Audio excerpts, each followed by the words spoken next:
social structure differs from one society to another.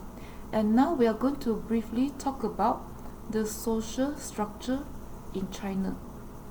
And some scholars that study ancient China in different aspects, they claim that the different hierarchies or groups or strata in ancient China, some call these class system and some call these categories the caste system. I think the different categories of people in different dynasty in China have elements of both the class and the caste system. And bear in mind, China even to this day are or is still heavily influenced by the Confucius ideology. Here are the main elements associated with Confucianism. And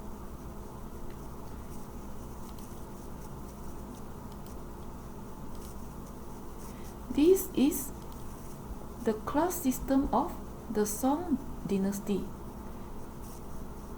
At the bottom we have the commoners, and they are divided into urban and rural dwellers.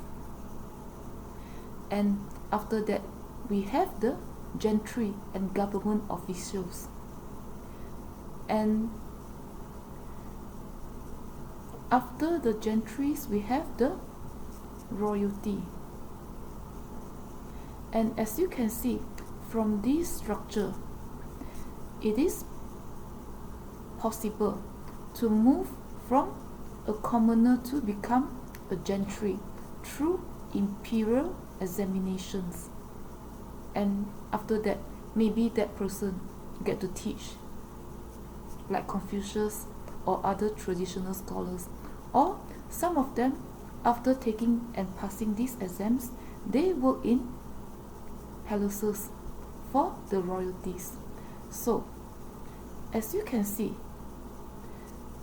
there are some elements of meritocracy in the social hierarchies of ancient China or during the Song dynasty.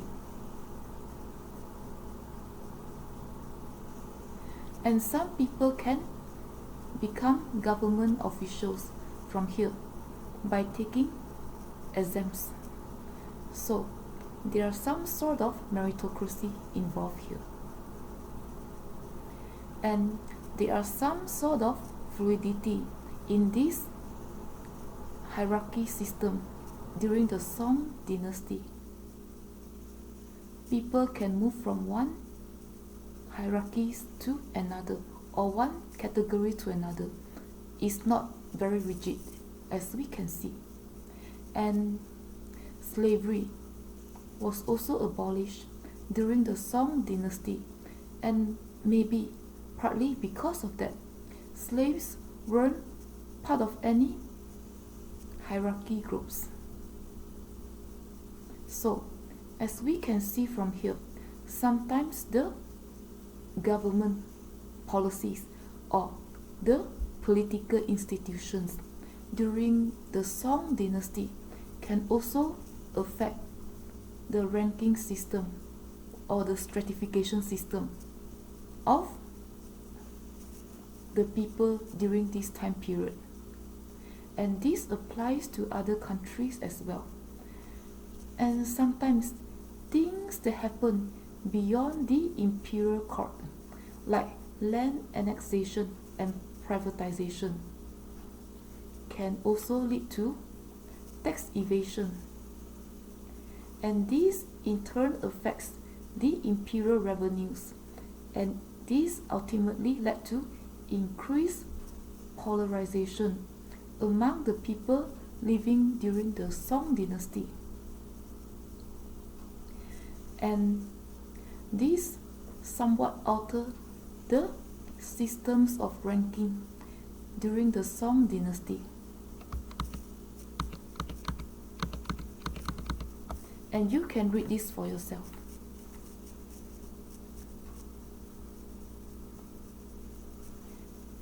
As you can see, slave trading was banned during the Song dynasty, but not in other dynasty. And slavery was illegal. But some trafficking and kidnapping still occurred during the Song dynasty. And sometimes certain actions by the general public, the citizens, during the Song dynasty, the common or the somewhat wealthier people, through land annexation or land privatization, can affect the revenues of the royal courts, and this can lead to increased polarization, increased disparities among people living during the Song dynasty, and this affects the systems of ranking and categorizing people during this time.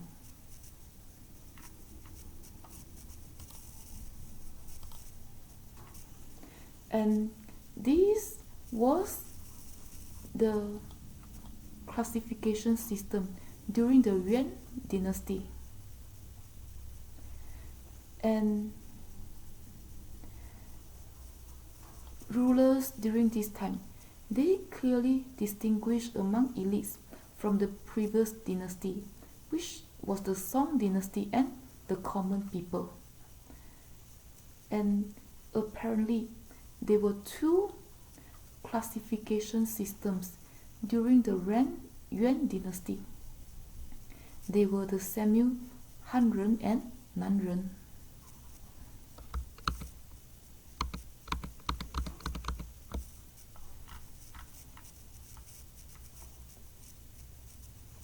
And you can Google or you can look for the meaning of Samuel. You can just click on the link and see for yourself. And sometimes classification systems or systems of ranking people in any society can be influenced by government's policy. And in this case, during this time, the policy would be the implementation of colored population statistics. And with this implementation, the stratification system in Yuan dynasty slightly changed.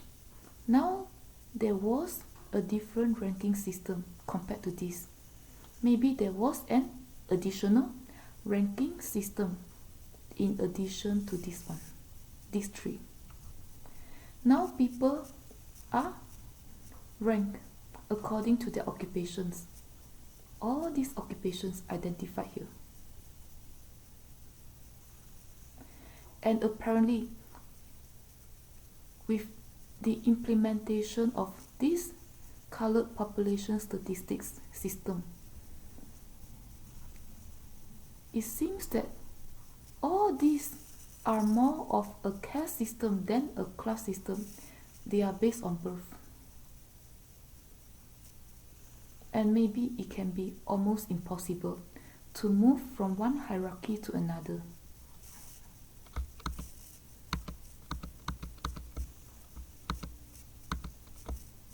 So, after this was implemented, the stratification system during the Yuan dynasty changed. Now we have more categories. And because Chinese for centuries has been influenced by Confucianism, and because of that, scholars had a high position during the Yuan dynasty and maybe during the other dynasties in China.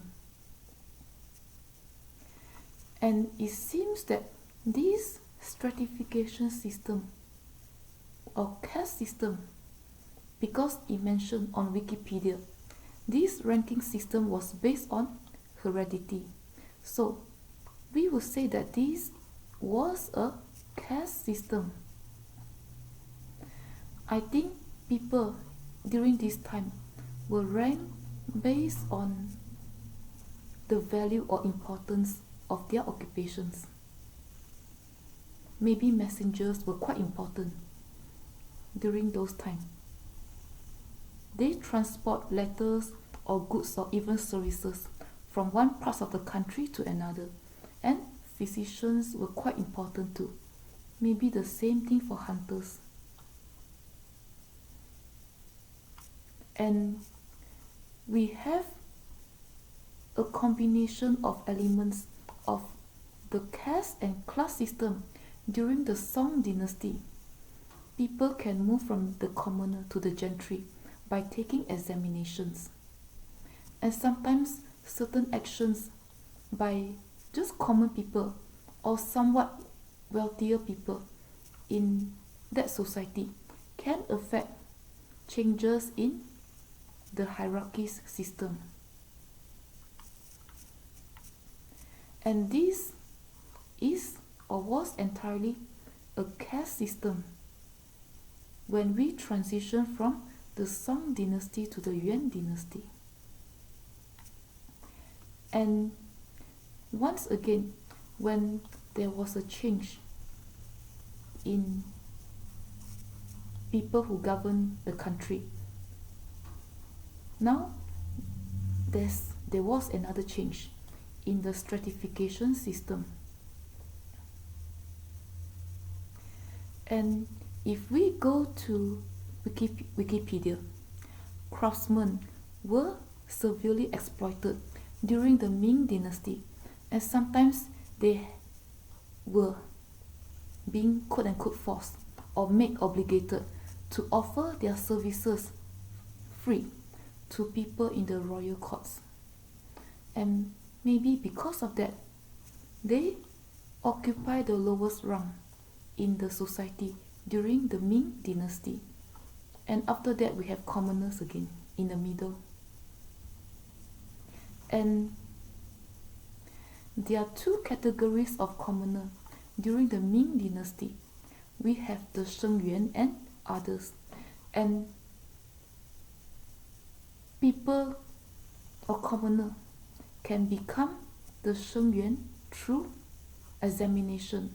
So, certain elements of meritocracy was also manifested in the stratification of the Ming dynasty, and maybe the rulers during this time considered soldiers as the most important people in their society. They occupy the highest position in the hierarchy system. And according to this book, to this scholar, salt refiners, they were not part of this hierarchy. Maybe what they did, maybe their products were quite valued by the society back then. I'm just guessing. You can find out for yourself by Googling if you want to. So, maybe partly because of that, salt refiners were a separate category. They were not part of this hierarchy. Maybe they had somewhat an important role to play during the Ming dynasty, because salt is a basic subsistence even to this day. Who knows?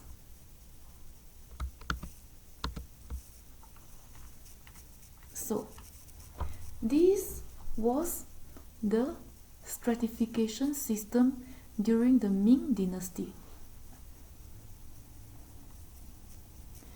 They still call themselves a caste system, but as we can see from here, elements of meritocracy were also present in this stratification system.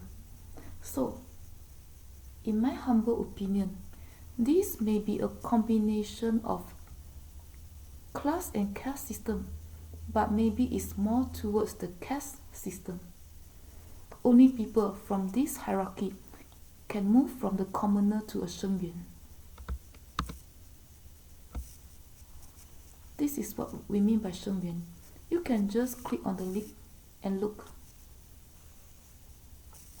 So maybe it's still more of a caste system during the Ming Dynasty. And people who pass the exam can serve in imperial courts or can teach, can serve as mentors. So there was some sort of social mobility during the Ming Dynasty. People can transition from one type of commoners to another during this time. And there were two groups of farmers.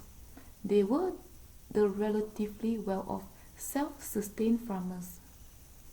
These were the minorities. And the other farmers were less well-off and they were less able to self-sustain themselves. And as you can see, craftsmen were exploited by the government.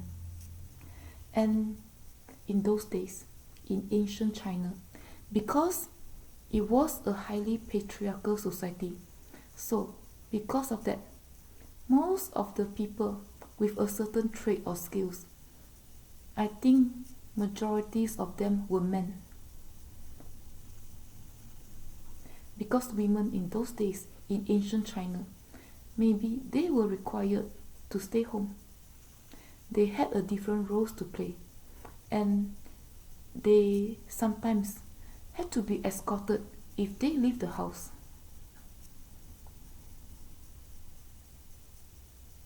So you can read this on your own. And as you can see, the stratification system evolved again when we transition from the Ming Dynasty to the Qing Dynasty. We have the lower class, and after that we have the working class, and we have the social bureaucrats, and on top of that we have the gentry. And there were imperial examinations during the Qing Dynasty. So, as is the case with the Ming Dynasty, some sort of meritocracy and social mobility were involved in the stratification system during the Qing Dynasty. Maybe it's possible, if you study hard, to move from this group to this group or this group. If you study hard and you take exams.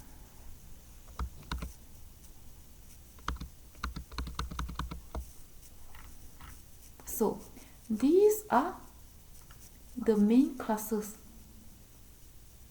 the main social classes during the Qing Dynasty. The Qing Dynasty is also the last dynasty in China, and apparently they had a class system. Maybe they call these hierarchies the class system, or other dynasty, they call their hierarchies the caste system, even though elements of the class system like meritocracy and social mobility were manifested in the caste system of the Ming Dynasty, the Yuan Dynasty, and the Song Dynasty. But not until the Qing Dynasty was the time where people call the different hierarchies in that society the class system. And the gentry were the relatively well-off people during the Qing Dynasty. They were the land-owning class, and they collect rents from their land. They rented their land to farmers for agriculture. And this class, social class, they also render their service to the government. And they had certain degrees. I think they either obtain these credentials by taking the imperial examinations, or during this time, or even from the Ming Dynasty, the Westerners started to come to China for trade and for other purposes. Maybe some of the gentry, I could be wrong, they went abroad for their degrees, who knows, and some of them work for the government. And they were urban dwellers, and they were deeply involved in the political, social, and economic affairs during that time. They had power, as we can see, and below the gentry were the social bureaucrats, and they were involved in public works projects. They worked to maintain order and stability in this society. And apparently they had uniforms, distinctive clothing, and they had their own titles. They also had a high status during this society,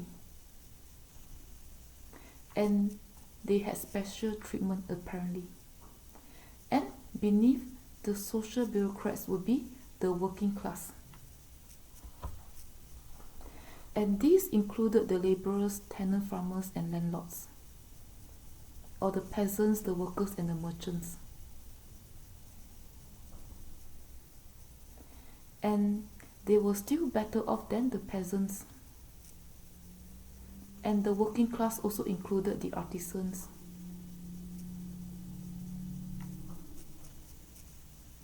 And people at the bottom of this hierarchy were the lower class.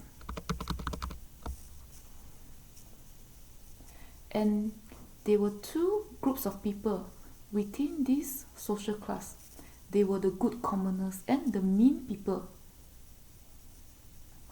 And slaves, servants, prostitutes, entertainers, low-level government officials, those in the military, were part of the mean people. And this was why, you can read it on your own,